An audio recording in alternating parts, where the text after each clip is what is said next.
নমস্কার বন্ধুরা, মা ও মেয়ের রামধনু কিচেনে আপনাদের সবাইকে স্বাগত। আজকে আমার রেসিপি পোস্তর বড়া। আশা করি প্রত্যেকে সবাই আপনারা পোস্তর বড়া খেতে খুবই পছন্দ করেন। আর এই গরমে যদি পোস্তর বড়া একটু ডাল আর একটা গন্ধরাজ লেবু হয়, তাহলে আমাদের সবারই খুব ভালো লাগে খেতে। জানি না আপনাদের কেমন লাগে, মতামত জানাবেন। আমি আজকের রেসিপি পোস্তর বড়া শুরু করছি।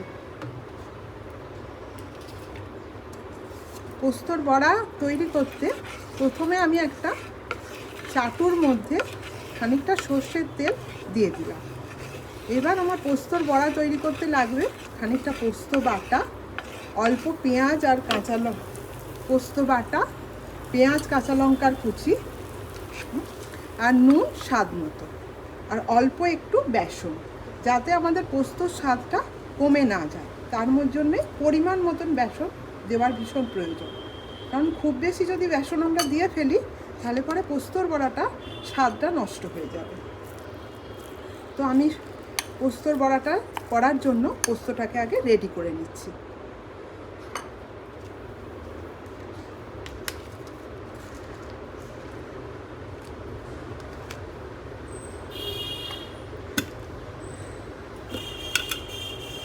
পোস্তটা রেডি করে নিচ্ছি।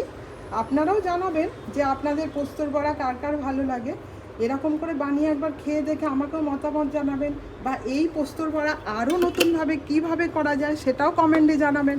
আমাদের ভালো লাগবে আমার যে আমি একরকম পদ্ধতি আপনাদের দেখালাম, আপনার কাছ থেকে যদি আরও কয়েক রকম পদ্ধতি শিখতে পারি তাহলে আমারও শেখা হবে।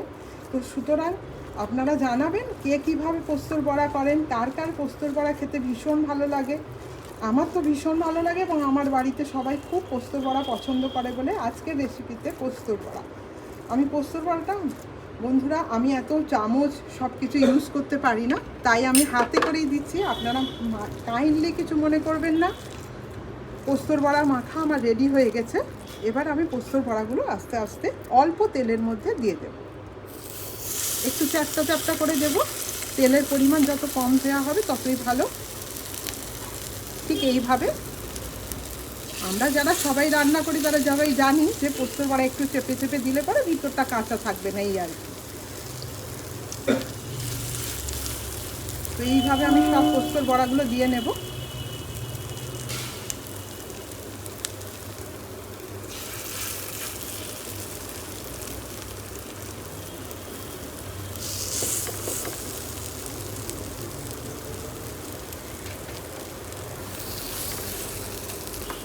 এইভাবে আমি সব পোস্তর বড়াগুলো দিয়ে দিচ্ছি একে একে।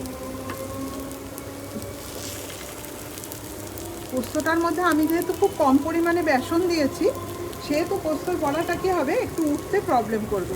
তো তাতে কোনো অসুবিধে নেই। পোস্তর বড়াটা আরেকটা অন্য চামচ দিয়ে আমরা উল্টে পাল্টে নেব পোস্তর বড়াটা। বেশি হাই ফ্লেম করব না, কারণ পোস্তর বড়াটা পুড়ে যাবার সম্ভাবনা থাকবে। তাই আমরা অল্প আঁচের মধ্যে ধীরে ধীরে পোস্তর বড়াটাকে উল্টে নেব।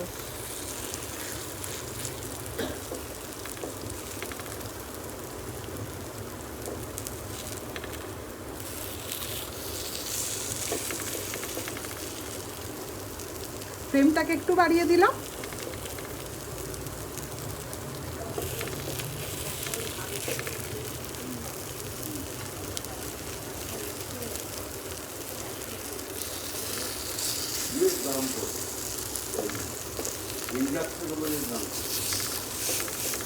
এই যে দেখছেন একটা ব্রাউন ব্রাউন কালার ধরে নিয়েছে।